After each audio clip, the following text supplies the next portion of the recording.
Well, as a longtime member of Gloria Dei, and I guess also a member of the builder generation, I wanted to talk about how happy I am to see the new level of enthusiasm and involvement and energy that seems to be in the congregation in the last year or two since we've gone to the new ministry model and since we've reorganized the organization of the church to accommodate that. It's really exciting to see that level of energy and all of the new things that are happening. We all come from different backgrounds, and we all come from a different way of understanding our social, our cultural, and our religious life. And I think in that ability of this church to step out and move toward a cultural or generational interpretation of how we connect to the church has allowed two things. One is for us to be more meaningful and to allow us to provide more doorways, more pathways of action to people in ministry that might have otherwise been somehow uneasy about a one-path approach. What I see the most is the children in our church enjoying to come to church and being upset if they have to go to something on Wednesday nights at school rather than be here. We need to start paying off our debt, our capital debt. I know that debt reduction is not a very something that people get enthusiastic about, but the reason I think it's important to pay down the debt is that with everything that's happening in our church, in the matter of 2, 3, or 4 years, we're likely to find ourselves in a position where we're going to need to do something with our facilities in order to accommodate the new programs and the new people that are involved in those. And if we have a large debt load, we'll be less able to do that. We'll be limited in what we can do. So I think it's important that we start to pay down our debt. Paying off the building debt and sort of that capital debt, I think, is an important thing because it frees up resources. You know, just like with a home, you pay off your car and that frees up money to do infinitely more interesting things. You know, we're in a situation where I think we have to take care of obligations, obviously, but if we can move that debt off the shelf and say, hey, we're used to this money being in the budget for a self-serving purpose, building or whatever, not self-serving, but I mean, an internal purpose, I suppose. I think it does free up some opportunity then. Hey, the money's there, it's sort of accounted for. How can we start dreaming? How can we say, hey, the community of Rochester or this neck of the neighborhood or this part of the world could use this, and we can be a part of that. I think particularly it's right now important to me that with the growth of ministry, the excitement of all of the different ways of expressing that ministry, that one of the things that we have to deal with are the realities of our financings, both in program and in capital. We have debt and we have a budget that is at the brink of constraining our development. As we would move forward and be released from those anchors, I think then it allows us to take the energy we have and the invigorated participation and to release that into new kinds of ministry. When I think about the future, there are several things that I think are going to be important to our church. One is that we continue to focus on new waves of energy and new programs, based on our ministry model and on input that comes from members of each generational group. I'm very pleased with our current staff. Our ministry staff and our church staff are outstanding. And the things that they're doing through this new ministry model, I think, are really exciting. And obviously, you need resources to support those programs. And that is part of our $1 million goal here. And if we're going to keep these going and move them forward, we need to have that kind of resource available to us. I think that one of the things that's very clear and apparent is that we have established a level of comfort and a financing of comfort because we have been at a budget, an operating budget of around $700,000 to $800,000. I think the goal of $1 million program budget is that particular amount of difference that will allow the ministries that we've thought about, the ministries that we're dreaming about, to actually become reality.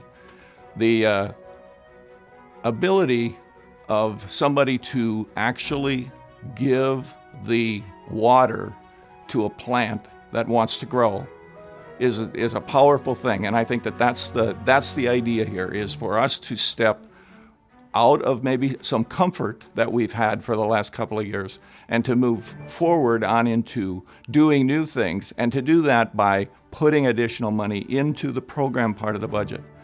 The same influence comes from the capital side. Currently, we are demanded, if you will, by our own payment discipline, that we have to take a certain amount of the resources of the church and service the debt that gave us the plant and the facility that we currently have. If we can reduce that debt in a strong and meaningful manner, what happens then is those funds then become also available for program. And there isn't anything that's more fundamental today than reducing one's debt load so that you can transfer that money into actionable ministry or even into your own home life. I think our church does a very good job with sustenance, and I'm very pleased about that. I think the backpack ministry is wonderful. Well, we have a backpack program for kids who don't have food on the weekends, and during Christmas they were only given one extra meal. So I said, why don't we get something like peanut butter that could last a long time? So I organized a thing that the Water's Edge kids would collect peanut butter, and that we'd give it to them over Christmas break. Well, I think the biggest thing, honestly, is I think I get a sense from the congregation that we do take that seriously, that once you're a part of our community, you are a worker with us in the kingdom of God. I think that's a big deal for this congregation, and frankly, by the time now Sheridan's 10, I think she'd be offended if we didn't let her be a part of solutions, if we didn't let her be a part of moving the kingdom forward. If we said, no, you're little, sit in the sidelines and wait your turn, how would that go? It wouldn't be as much fun as it is now. And I think we get kicked out of the way. I mean, I think some of our kids get it. I mean, with backpacks and peanut butter, Sheridan got it before any of us. And I'm not just saying that, like, she truly understood it before we did. Does that make sense, or did I just make that up? Is that true? Yes. Okay. I hope that we will always maintain our level of giving to those who are less fortunate through our sustenance program. Gloria Dei has a great record of giving and sustenance, and I think it will be very important for us to keep our focus on that and continue to give to others. That's part of the mission of our church. One of the strongest ministries in this church is its commitment to step outside of its own budget and to set aside first fruits giving, if you will, and to put that toward the benefit of the community in the form of either food or home accommodation, or somehow making life better for those that need those particular kinds of help.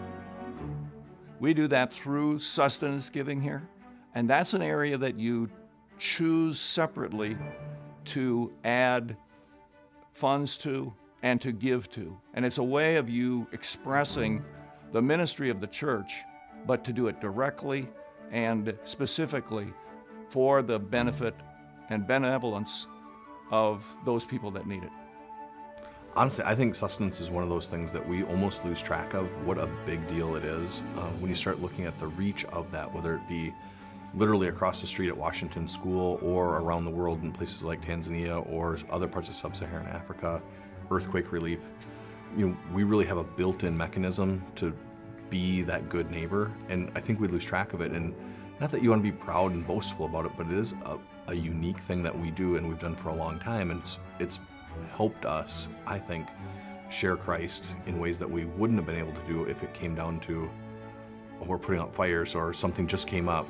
People aren't prepared for that. But with sustenance, it's a sort of methodical, almost boring way to sort of put it in the routine that we're going to share the blessings that we've been given. And I think that's been one of the great things of Gloria Dei that we've had to offer the world. One of the planning, if you will, or the congregation envisioning how it's going to actually do its ministry has always been the question of how do we have the church know what the gifts are going to be? And there have been years when pledging was not part of that. But I think that it's time that the congregation knows that the board, the leadership, all of those people who are acting in ministry here need to understand exactly what we are going to support. And I think we do that best at this particular time by the congregation, if you will, the leadership, directly asking the membership, what exactly are you supporting? What exactly are you going to give wind to so that the sails can be filled up and we can start moving forward? We need to know that you are part of this and that you are committed to provide the financial growth that is needed right now for us to take those next steps.